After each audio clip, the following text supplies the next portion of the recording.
I'm Dr. Gina. Donald Trump trending today after his appearance on Meet the Press. He said the Middle East would be better off with Saddam Hussein and Muammar Gaddafi still in power in Libya and Iraq. And that has social media fired up today. Here to discuss foreign policy guru, that is Barry Nussbaum from BarryNussbaumReport.com. Thanks for being with us today. Great to be here. First, I want to watch what he said, and then I want to get your commentary. So roll it, guys, please. I'm not saying Assad's a good guy, because he's probably a bad guy. But I've watched him interviewed many times, and you can make the case. If you look at Libya, look what we did there. It's a mess. If you look at Saddam Hussein with Iraq, look what we did there. It's a mess. It's going to be the same thing. Do you think the Middle East would be better today if Gaddafi, Saddam, and Assad were sort of, if Saddam and Gaddafi were still there and Assad were stronger? Do you think the Middle East would be safer? It's not even a contest, Jack. It's not even a contest. Iraq is a disaster. And ISIS would be better off if Saddam were stronger. ISIS came out of Iraq. Right. It was like the leftovers that didn't get taken care of. If Saddam and Gaddafi, do you think things would be more stable? Of course it would be. You wouldn't have had your Benghazi situation, which is one thing, which was just a terrible situation. But of course it would. Libya is not even, nobody even knows what's going on over there. It's not even a country anymore. All right. Oh, my gosh. Barry, what do you make of this comment? Yeah, I'm watching the video with you, Dr. Gina, and I'm thinking, is this possibly a Saturday Night Live skit where the interviewer just asked Donald Trump, would Iraq be better off if Saddam Hussein was still in power? Would Libya be better off if Muammar Gaddafi were still in power? It's sort of like going back to 1948 or 50 and saying, you know what? Germany was really stable under Hitler, and then he died and it fell apart.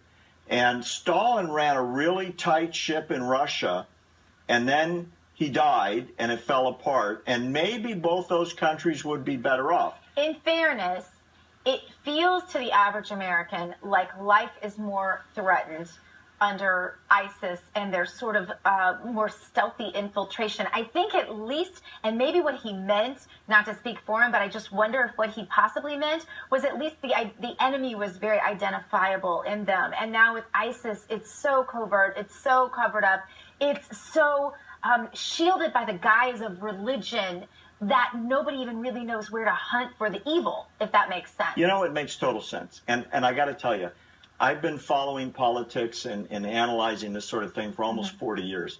That has got to be, and I mean this literally, the most uninformed political statement by a potential leader of America, maybe of all time. And there's a lot of things that Donald Trump says that are smart and resonate and trend, but this is really, really flat out not smart. Why though? Give us the data. Why? I'll give you the data. Here's the thing. Gaddafi, murderous dictator, slaughtered a gazillion people. Saddam Hussein, murderous dictator, probably slaughtered several million people.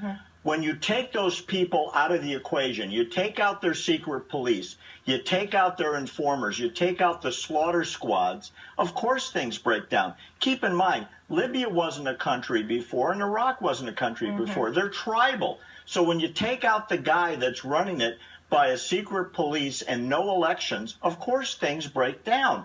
To say, eliminate the murderer and the thug in the concentration camps and he's running and things are going to break down, yes, of course. But you can't equate one with the other. It's a Saturday Night Live skit. What has to happen is these governments and these people need to come into the 21st century. Now, ISIS is there. It's a 7th century Islamic fundamentalist religion that's a throwback to 1,500 years ago. So, of course, it's a mess. What they need is some kind of stability brought in by an international coalition, which, by the way, we've abandoned them. And now, into the void steps Putin. What? A murderous thug coming out of a dictatorship where there are no elections either. Isn't that interesting? Yeah. All right, well, ISIS is on the march again, destroying historic sites, as we know, in Syria. What's Obama's strategy on this? Because I'm just not hearing anything really about that.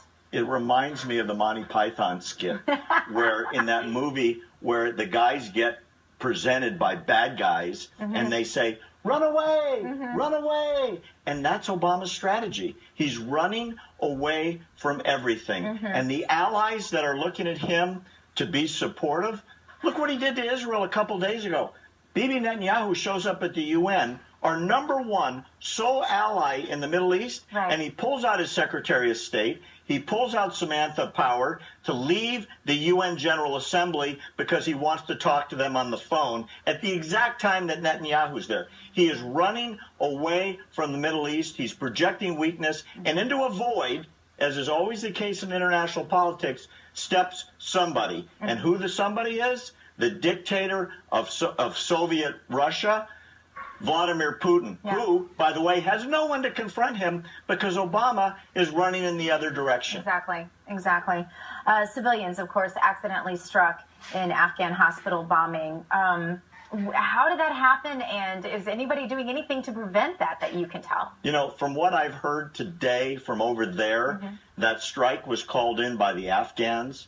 The U.S. Air Force that did the strike on the hospital may be slightly culpable, but they were following instructions from the guys on the ground. Look, there's going to be collateral damage. It's interesting that becomes a headline, and in Syria today, probably another 10,000 people were slaughtered. And that's not even in the headlines anymore. And Christian sites throughout the Middle East are being destroyed every single day. Every day. Christians are being rounded up and shot every single day, and that's not even a headline anymore. I find that curious that for some reason the Western press doesn't consider that news anymore. Kind of I wonder why. Kind of heavy stuff. Yeah, you know why? It's not part of Obama's narrative. He doesn't want to call them Islamic terrorists. He doesn't want to call them Islamic fundamentalists. In fact, what he says is, not all Muslims are bad. Well, that's fine. Not all Americans are murderers. But when somebody commits murder, call it what it is. And that's not what's happening in the Middle East. Can we make it for the rest of Obama's term? You know, I'm counting the minutes till 15 months is up. I don't care who is president. I've got my own preferences, and I know you do too. Anything is better than this. I agree. God help us to get through the next 15 months. That's my opinion. Going to take some wine or something. Thanks for being with us. You can find him, BarryNussbaumReport.com.